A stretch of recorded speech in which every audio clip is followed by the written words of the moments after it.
Good evening, everybody.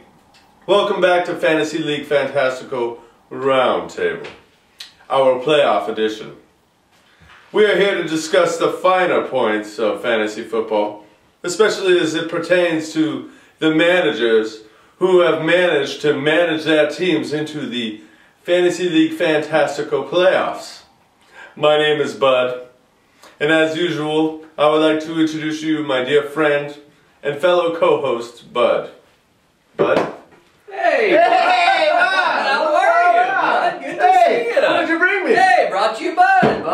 What the hell am I doing with this crap? Well, hey. Hey, I don't want it to go to waste. Better drink it. Wow, welcome back to the Roundtable. I missed it last week. Woohoo! Welcome home, everybody. Dog, you know what I'm feeling? I'm feeling a little bit of playoff fever. Playoffs? Wow. Well, we are upon the playoffs, aren't we? No doubt. And I see tonight you were paying special tribute to a team who maybe should not have reached the playoffs. This mofo's team won 3 in a row, buddy. If we didn't have a bit of a controversy a week ago, this team right now would be someone we were talking about.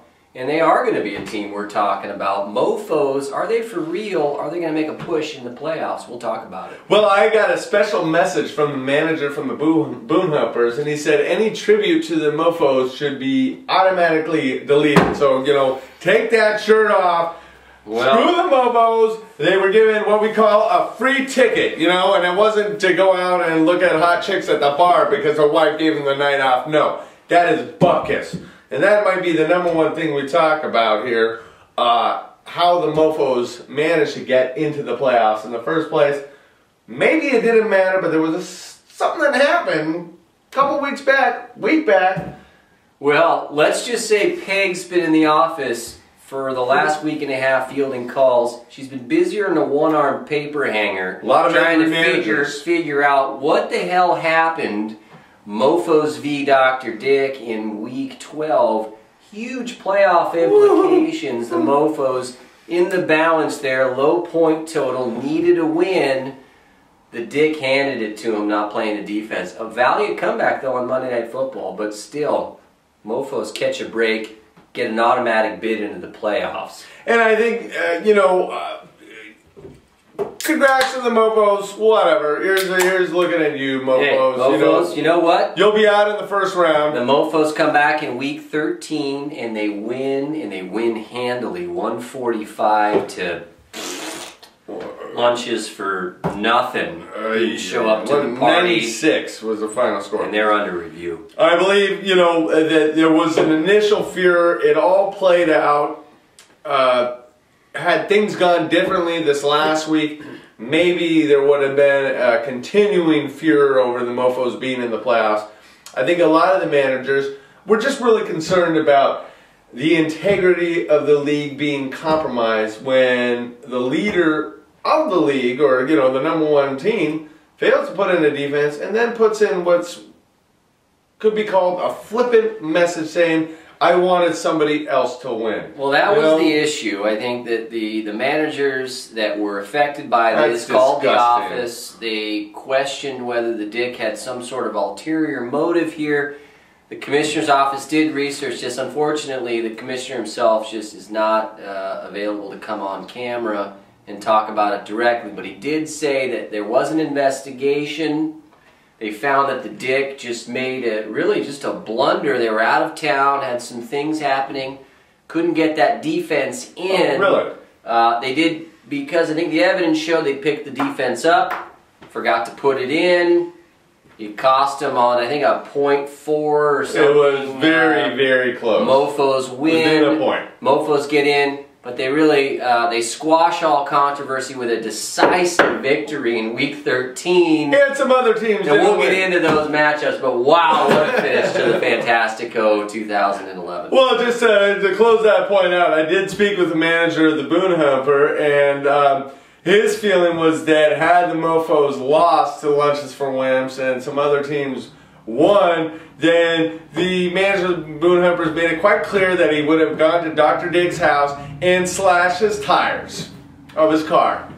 Well, as we know in Fantasy League Fantastico, no matter what your pedigree, if you don't make the playoffs, the commissioner and committee does put you under review. And if there was foul play based on a loss or based on something during the season, that would have been looked at, and I don't know if that would have fared well for the Boone Humper in his invite back into League 2012. So you're saying to me that the Boone Humper, the Boone Humper may have been taxed had he gone and slashed Dr. Dick's automobile tires. Yeah, no, you go carry Underwood on somebody's vehicle, you may be out next year. That's just my opinion here as a guy that talks to the commissioner and knows how he responds to things. He's thrown out his own brother in the league. Looks like the Wimps are getting their exit papers. You know, you start slashing guys' tires in this league, you and Carrie Underwood are out. Okay, well let's take a look at the Fantasy League Fantastical playoff picture. Out is the king. Wow. Out is Lunches for Wimps. Out is Morning Wood. And out is Redonkulous. In is the Fire Spitting Jimmies. In is the Boone Humper, two past champions, making the final little push, pushing the right buttons and getting into the playoffs. Came down to 4, 5, and 7 teams, week 13. 2 slots available. And you had Redonkulous lurking at 4 and 8 with the point total that they have, which is about third in the league at the time. Unbelievable. 4 and 8 with 3 losses of those teams ahead, they were in. And it came down to Monday night, and it came down to Mike Thomas. Unbelievable. We'll talk about that. Wow. All right, let's just clear this out of the air. I have heard from the management of the Boone Humper that Mason Keith Colby and that manager had a number of heated conversations about the waiver wire. Mason Keith Colby seems to think that this is a tired subject. He believes that he's still not getting access to the right waiver wire picks. And as objective analysts, we went through all the waiver wire picks and we saw that the players that actually contributed to the teams that were picked up were actually picked up after the deadline dates. Well, if you follow what he was just talking about, I followed it. The reality of what has been transpiring over Mason Keith Colby is bitching about nothing. Is good old Peg, and you know, at some point we got to get Peg out here. Yeah, she's just too shy.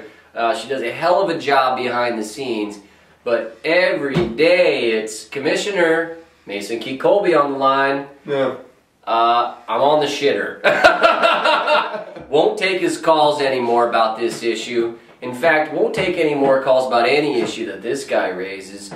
The guy's in first place in his division. He ends up second overall. He's got the point total, and he's complaining that he's not getting the players he needs. You know where that comes from? The draft, and that comes from some foresight on the waiver wire. We're not seeing that out of that manager. And I think we're going to both see down the road he won't be here. Let me ask you a question. He's nervous. Let me ask you a question about Peg. You ever hit that shit? Well, I don't know what that means. I mean, yeah, like once in a while. No, we have triumphant moments in the office. Yeah. You know, I'll go in and something big happens, and yeah, we exchange a couple of those. Never a little. And you know, she's great. She's a really vibrant woman. Short, but you know, voluptuous. Oh, never mind. All right.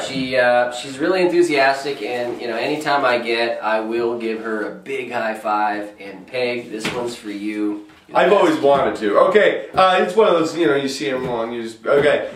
Long and short of it, Mason Keith Colby, you know, you don't stop complaining, we're going to have Peg hit your shit. You know what I'm saying? And you don't want that. Alright, bud, let's go through the waiver wire rules, everything that needs to be done. These managers need to focus on the playoffs. What do they need to focus on? Yeah, let's just do a quick recap. I know everything's posted on the message board. You got 2 waiver wire ads during the playoffs per week. Obviously, as everything during the normal season stands, players aren't off waivers.